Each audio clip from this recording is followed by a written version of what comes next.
Boa noite, gente. Então, como eu tinha combinado com vocês, eu vou fazer a gravação não em aulas ao vivo, né? Mas sim em vídeo gravado, tendo em vista que normalmente essas aulas que estão sendo feitas ao vivo, né? Elas têm o costume de travar. Então, para vocês poderem estudar depois, ouvirem com calma, é um pouco mais complicado, né? Então eu prefiro fazer assim para que vocês tenham um melhor acesso, né, até mesmo ao áudio para vocês poderem estudar depois. Hoje a gente vai ver com relação à última matéria, antes da gente fazer uma atividade, né, que vai ser avaliativa, que no caso seria, né, com relação ao controle de micro-organismos. Ou seja, né, a gente vai fazer, né, vai fazer métodos, né, procedimentos que impeçam, né, a proliferação e até mesmo ocasione a morte desse micro-organismo. E a gente vai entender um pouco quais seriam esses processos, né?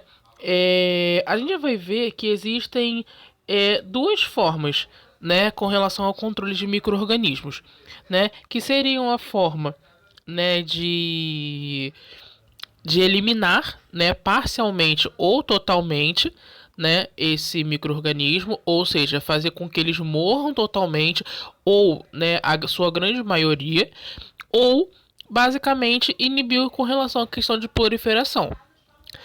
E isso acontece através, né, de alguns métodos que a gente vai ver daqui a pouco, né, quais seriam eles, mas eles vão ter o objetivo, né, de evitar a contaminação por micro-organismos, né, eliminar os riscos à saúde, né, para que o indivíduo ele não venha a contrair qualquer tipo de doença devido a esses micro-organismos e prevenir com relação às alterações indesejáveis, né, que basicamente pode acontecer devido a essa questão de uma possível contaminação de um micro-organismo. Com relação a esse controle de micro-organismos, como eu estava falando para vocês, né, existem o que a gente estava falando de uma eliminação parcial ou total, né, de micro-organismo, né, e nesse caso a gente está falando de morte, né, ou seja, a morte total de todos os micro-organismos ou a morte parcial de parte, né, de micro-organismos. Quando a gente está falando dessa ação de morte, de eliminação de micro-organismos, a gente está falando de uma ação microbiocida. Quando a gente está falando já da inibição de um crescimento, ou seja, impedir que ele venha a se proliferar, a gente está falando de uma ação microbioestática. Então, basicamente, a gente vai ver que esses micro-organismos, né, eles podem sofrer duas ações através do nosso controle de micro-organismos. Né? Né, através dos tratamentos microbiocidas, né, que são aqueles que vão matar os micro-organismos, que basicamente vai estar relacionado ao processo de esterilização e antisepsia. E, no caso, aqui causa a inibição da proliferação, que a gente está falando de um tratamento microbiostático. Né? Nesse caso, a gente está falando de uma desinfecção e descontaminação. E aí, para a gente poder entender, né,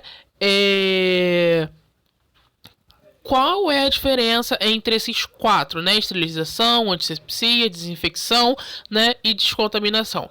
Quando a gente está falando, né, da esterilização, a gente está falando da destruição da vida, né, de todos os micro-organismos, né? De todos os microbiotas. Já na antisepsia, né, a gente vai levar em consideração somente, né, a microbiocida, né, dos micro-organismos vivos em um tecido vivo. Ou seja, né, a esterilização eu vou estar fazendo em materiais. Né? Já a antisepsia eu vou estar fazendo no corpo do indivíduo. Né? Normalmente a gente faz uma antisepsia com álcool 70, é o mais comum. Né, que a gente tem o objetivo de matar os micro-organismos que se encontram em tecidos vivos, né, ou seja, na pele, né, a gente tem como objetivo eliminar, né, esses micro-organismos. A desinfecção, ou também conhecida como sanitização, reduz o número de micro-organismos patógenos, né? A um nível, né, em que não seja mais um risco, né, de doença em materiais. Ou seja, a desinfecção a gente também está falando de materiais, né, da mesma forma que a esterilização. Mas quando a gente está falando da desinfecção, eu estou falando, né, da diminuição desses micro-organismos, ou seja, não vai, né, haver mais a proliferação deles. Mas não significa que, né, esses micro-organismos eles não se encontram ali ainda. E aí a gente tem que tomar cuidado exatamente por causa disso. Da mesma forma com relação à descontaminação, né? Vai tornar seguro uma superfície que foi fortemente exposta aos micro-organismos. Então é a mesma coisa, tá? Quando a gente está falando então de esterilização, né, de desinfecção, de descontaminação, a gente está falando com relação a materiais. No caso de desinfecção, a gente está falando. Desculpa. E no caso de antisepsia, a gente está falando, né, de tecido vivo. E aí a gente vai ver que nesse controle de materiais, no processo, né, de esterilização, desinfecção, né, e de contaminação, a gente tem, né, o que a gente conhece como processos físicos e processos químicos. Né? Os processos químicos, né, vão utilizar produtos que são produtos químicos e, né, no processo, né, físico a gente está falando com relação principalmente à utilização, né, de calor, né, de congelamento, né, de frio, radiação e filtração. O de dissecação e de pressão osmótica a gente não utiliza muito, é mais mesmo voltado para a parte de química, tá bom? E aí, né, todo esse processo, né, tem como objetivo, né,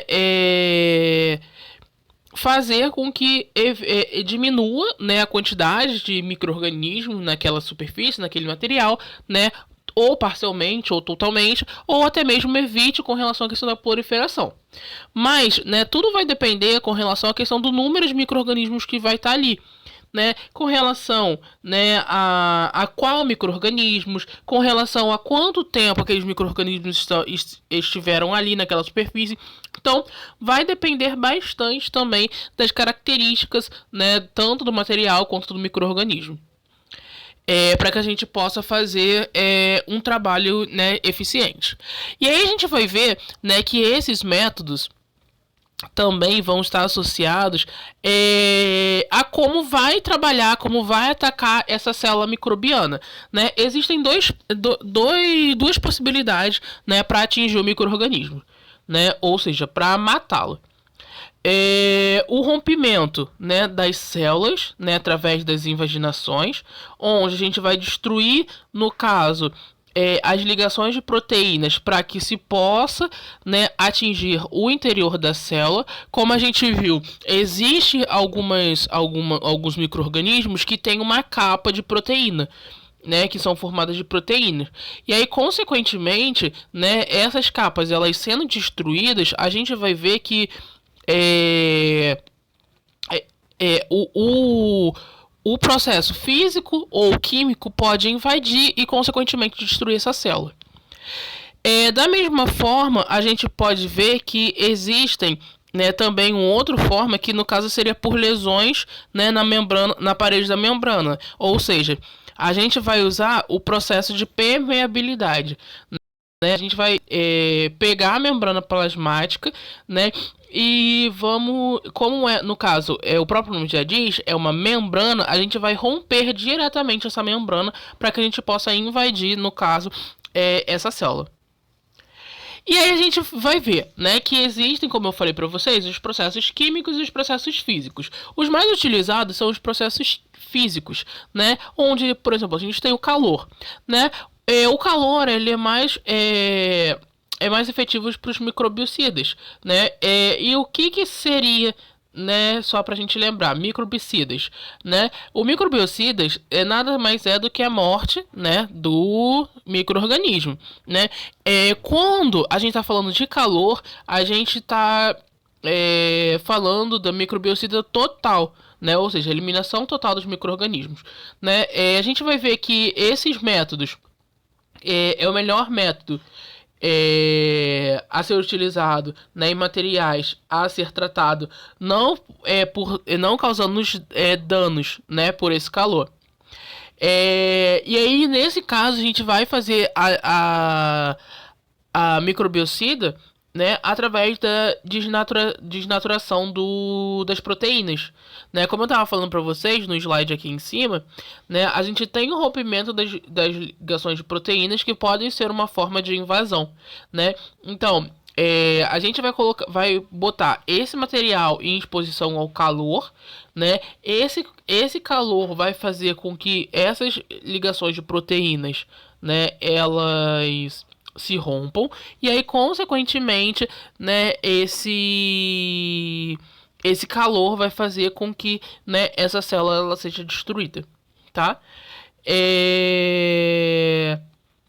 Além disso, né, a gente tem também como forma, né, de calor alguns métodos, né, que seria, né, o calor úmido e o calor seco, né? Qual seria a diferença entre eles, né? A gente está falando com relação à questão principalmente à exposição de tempo e temperatura no calor seco, né? Com relação à questão da oxigenação, da oxidação dos componentes, né? O método de flambagem em estufa também vai estar relacionado dentro do calor seco. No calor úmido, a gente vai ter, né, além da questão tempo e temperatura, vai estar relacionada à questão da umidade. Então a gente vai aplicar, né,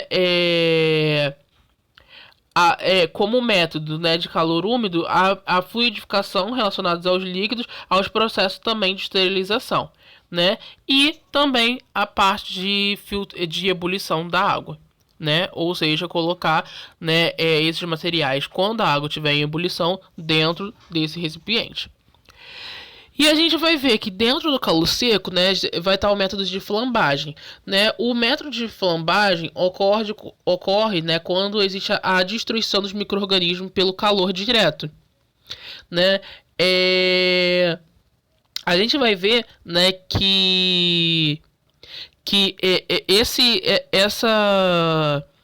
essa peça de vidro, né, ela vai ser colocada, né, à exposição à chama, e aí basicamente esse bico, né, onde vai sair essa chama, a gente vai dispor o material ali, né, e a partir desse calor, né, que é um calor seco, né, ou seja, não tem a presença nenhuma de umidade, a gente vai expor esse material ali em cima dessa chama, né, e consequentemente vai fazer o processo de microbiocida. Também é utilizado, né, para o isolamento de culturas, o calor seco, né, pelas técnicas, né, de espalhamento e da confecção de esfregaço, né, para coloração e visualização dos micro-organismos, como na coloração das grãs, né.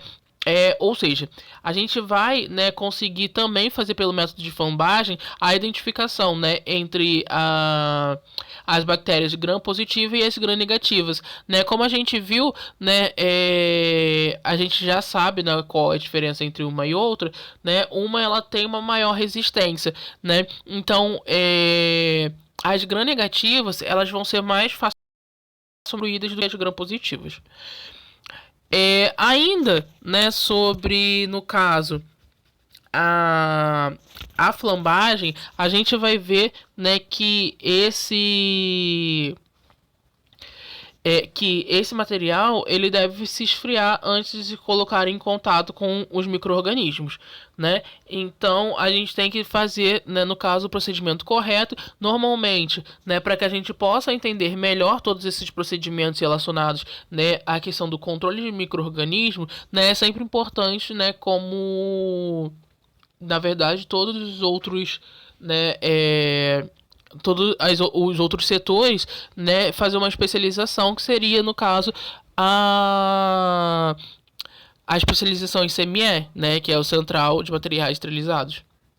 Então, assim, é importante, né, quando, né, o profissional ele vem trabalhar com isso, conhecer, na verdade, detalhadamente, né, quais seriam, como é feito, né, todos esses processos relacionados, né, ao método, né, para que não exista o erro, né? Por exemplo, nesse método de flambagem, a gente vai ver que existem, né, todo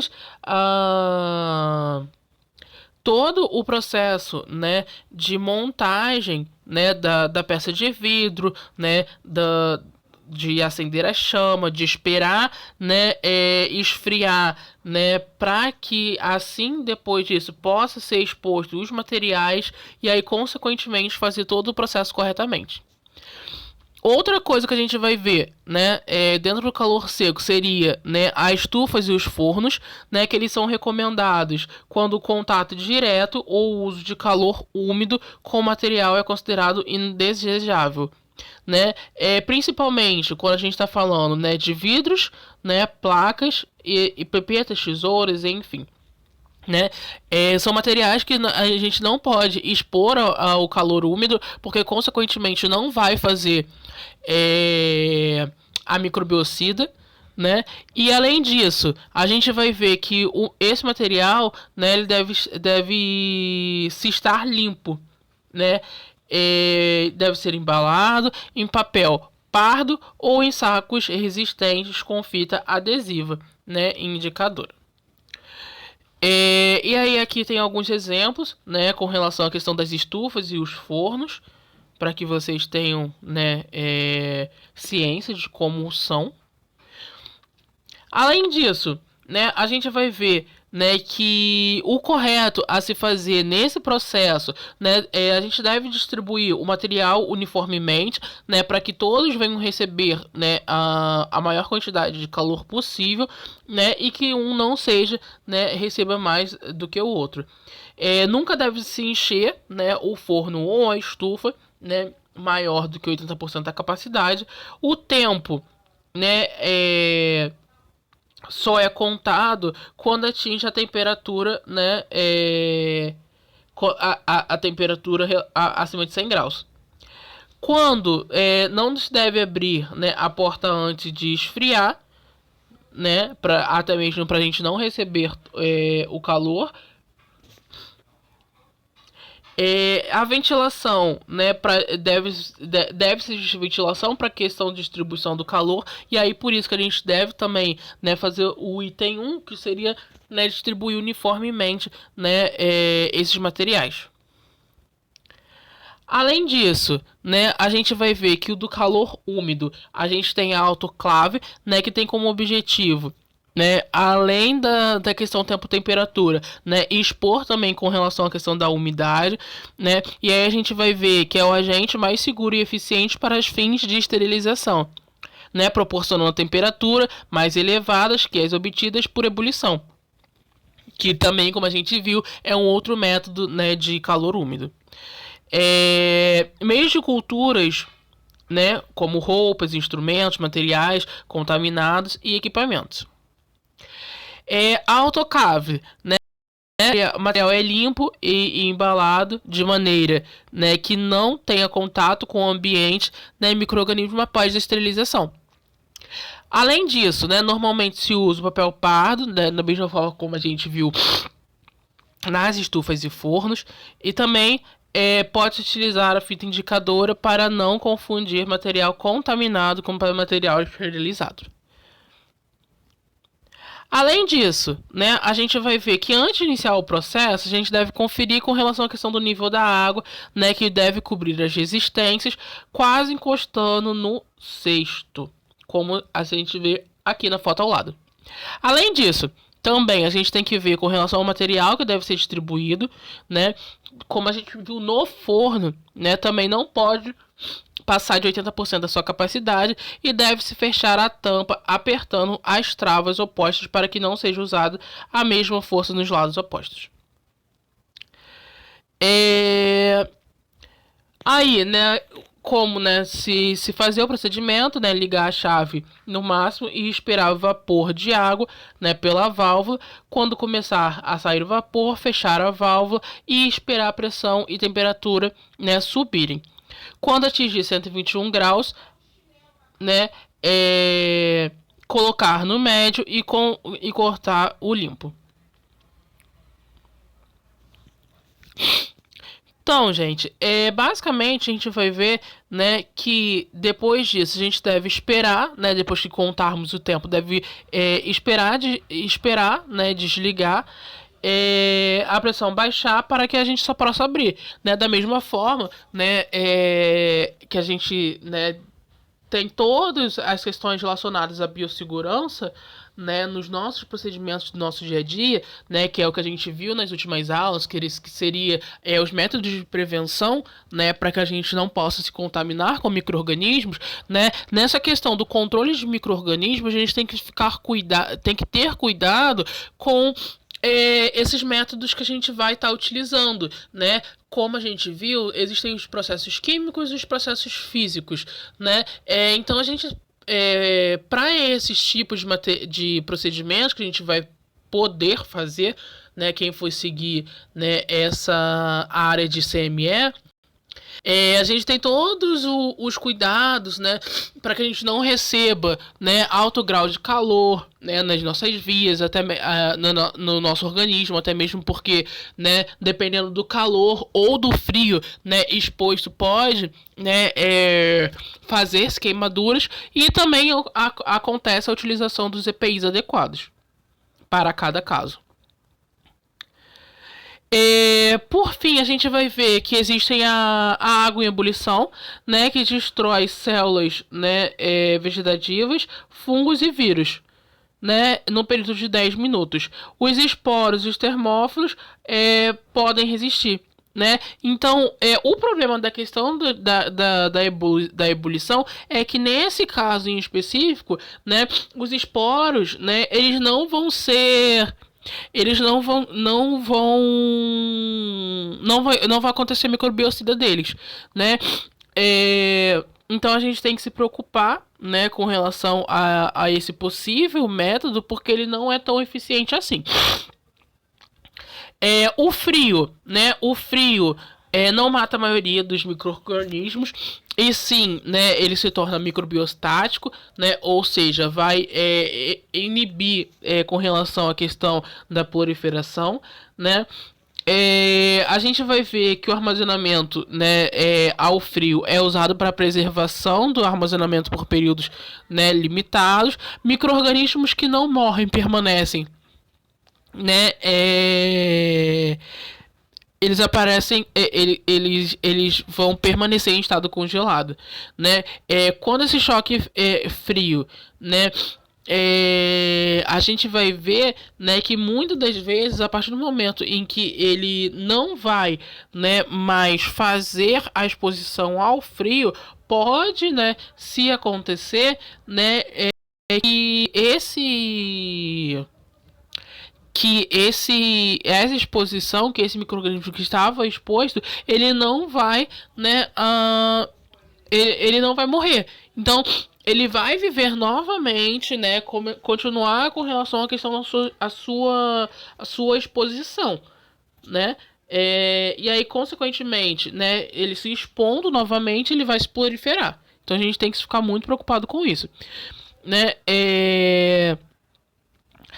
Os micro-organismos, né, quando são muito pequenos para que se formem, né, cristais de gelo dentro, eles morrem para alta força, né, osmótica, que se desenvolve enquanto a água, né, congela no ambiente, né, externo. Então, consequentemente, a gente vai ver que esses micro-organismos, eles podem sim continuar vivos, né, mesmo após toda a questão da exposição ao frio, né, porque eles só vão, né, parar de se proliferar, eles vão basicamente se congelar. Eles não vão morrer, mas ao mesmo tempo eles não conseguem mais fazer nenhuma das suas atividades, tá?